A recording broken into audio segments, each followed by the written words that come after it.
Халықаралық әйелдер мерекесі қарсаңында бүгін Қаскелен қаласының Қарлығаш ықшамауданында 2 пәтердің кілті табысталды.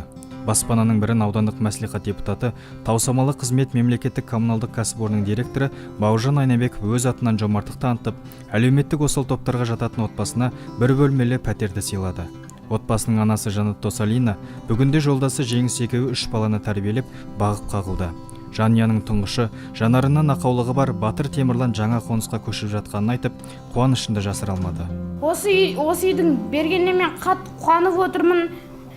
Бәріне рахмет. Рахмет. Мен шын жүрекпен тілектеспін. Бәріңіздің байлық алуыңыздарға.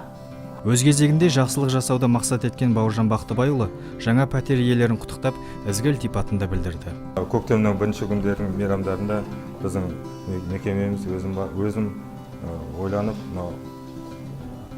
жігітке біз көмектесеміз деп шешіп, бүгін бір комната үйді біздің батырымызға сыйлап отырып, өз атымызға.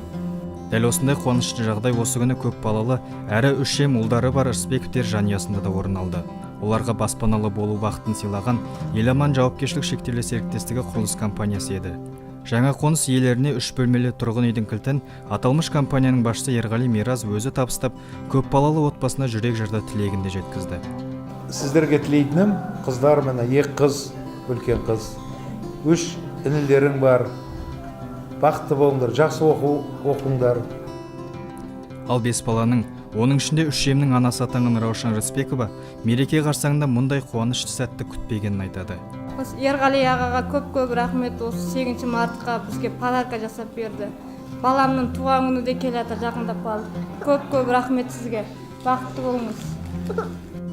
Жомартты жандардың жақсылығының арқасында баспаналы болған 2 отбасын жаңа қоныстарымен құттықтаймыз. Шаңырақтарына шаттық, үйлеріне ырыс береке толсын дейміз. Сюжетті дайындағанда Дидар Мұхамадиев және Бағдаулет Талипов.